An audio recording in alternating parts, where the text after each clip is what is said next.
going to read an excerpt from an as yet unpublished short story. Actually, it's the end of the short story called Icarus Justified. What you need to know that the main character's name is Savik, and that he does a sort of performance in which he can link his body movements to trigger different sounds. And it's a performance, and it's called shrinking. People who do it are called shrinkers. And people, the audience, can plug in to experience and feel what he's feeling. So this is from Icarus Justified. Savik walked on the stage with no sounds accompanying him. All the other shrinkers in the house, even Jalel, felt pain. This was a performance faux pas beyond all others. The crowd was always to be stimulated. Led by instinct, Savik kneeled before the crowd and began to perform prostrations while piping Shiite Muslim call to prayers through the right side of the building. From the left, he added random readings from the Torah. From above, he cued Russian Orthodox liturgical songs from the dead. And from below, he added the bass, African talking drums. He synchronized them all by equating them with an Indian four-stringed instrument that hadn't been heard in over 300 years. By the time Savik stood up and looked out over the crowd, he knew he had them. "Can we keep this real?" he said, using the subconscious normative voice of the crowd.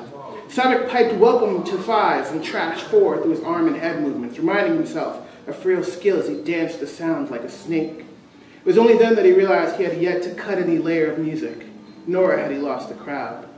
He decided to go with what was working from the beginning, to see that it never had to end. "Bass, how low can you go?" He shouted in the voice of an old mystic and reformatted the prayers to slowly unravel themselves in reverse, while at the same time lowering their opposite ends reverb level.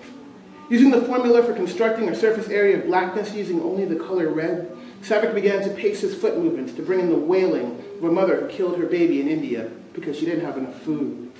While she kept the high notes, Savik gave the low notes to a Brazilian berimbau player who no longer had a horde of Brazilians to play for. His right hand allowed for the last of the Mississippi bluesmen to make his way through the musical collage with an eclectic guitar that had yet to be matched. Savik's resulting body put him in mind of the cult of the holy raves, and so he gave those samples to his right hand, while the dub poets of old had his left. Realizing he had yet to truly start using his own body, Savik became excited. He cross-referenced his pulse with the mean average of his accelerated heartbeat to adjusted amplifications of the last track of Bob Marley. He let his left eyebrow twitch indicate the beginnings of a 19-second span from the speakers below the dance floor to the subwoofers that cut the sample didgeridoos highest pitches, leaving only a haunting droning that stimulated deep neural pathways that had never been activated by some, but was familiar to all. He limited the gate of the music by adding reverb that kicked in with every breath he took. Naturally, that added a flange effect that began the windows to shake when he sampled the Tibetan monks. But that came in with the early 80s beatbox cued by hand movements that not only mollified the crowd, but allowed them to feel comfortable fully jacking into the experience. But Savik was just getting going. Acknowledging this only as a means to an end, he gave his breathing over to the suit after looping an old saxophone colossus's longest recorded note, and piped his breathing neural pathway into his own logic centers. For fun, he balanced a Balinese monkey god drum rhythm with a Navajo war cry on his hips. From his logic center, he displayed the entire crowd's neural pathway on the screen behind him, one by one, and began to make them conform to a mean average of the activation of pleasure centers. No one resisted because they felt the pull was too gratifying. Few understood the connection between these feelings of warmth, comfort, and joy, and were the direct result of what they were seeing and hearing. If the crowd had known what to name the experience, it would have been religious. Not wanting to lose them, but still wanting to explore more, Savik triggered "Last Night the DJ Saved My Life" through the tightening of his neck muscles.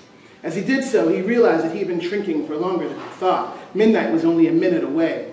The termination of the shrink would have to match the intensity of it. As he gained clarity, he realized that the crowd was still patched into his logic center. Any resolution on his part would equal resolution in theirs. Quickly looping the music for 3 seconds, Savik turned around to face the screen's biorhythms. They were all dancing in harmony together, like a school of fish happily sharing an ocean of music. The crowd was ecstatic. People were jacking into each other as well as him. It was an orgy of endorphins, synthetic neurotransmitters, and music. Even the other shrinkers were jacking in. They were operating not as competitors, but rather as high disciples to this new art. Why can't it always be like this? Savak asked himself just before jacking back into the crowd. Not coming up with an answer, he turned the question to his audience in every speakable tongue on the planet. Savak's body went the way of the spasm as all the crowd's emotions, thoughts, and desires rode through him like a hardcore synth driving a bullet train. It reminded him of the Santeria celebrations he had seen on his uncle's desk earlier. Making the connection, he used his own voice to call down gods he had never prayed to. Obatala, Shango, Yamanya, Oshun, Barangandi, Baransamdi, Baranikwa, Namza, Olofi, Ochosi, Legba. Savak read a little on Legba and found him the most appealing, the gatekeeper, the one who knew how to get anywhere.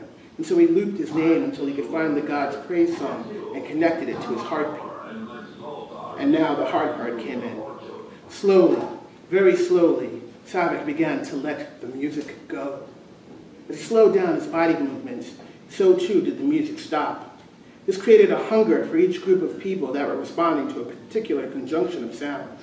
No one became angry or frustrated, only hungry. Even the higher sex, who had previously unplugged, jacked in again, trying to figure out what was going on. Savak was covered in sweat. And now the crowd saw his internal metronome all giving way to the abyss of silence. His dancing came to an end. It could be seen clearly when the suit took over for his back by keeping him standing. His head stopped moving, his eyes no longer blinking. The ruling beats he kept going with his arms ended on beat, and just as finitely, Savak's internal work began to slow and stop. His tongue movements, his pulse began to slow to the rate that the computer deemed dangerous. Luckily, Savak turned off the warning klaxon before he got on stage. He knew pushing the envelope would cause some sort of computer-driven response, but that was the goal, to go beyond computers, beyond sections. The mission was to become human. In the end, there was only the heartbeat, which accompanied the Legba tribute song. The crowd wasn't sure what to do when the heartbeat ended. Savak had no biorhythms to speak of. He was dead, standing, but dead, and yet somehow the song was still going on. Those who had heard the song before in their present life, or the one before, became suddenly pious and made the symbol of Legba across their chests. Everyone was shocked when Savak opened his eyes and said, "Happy New Year."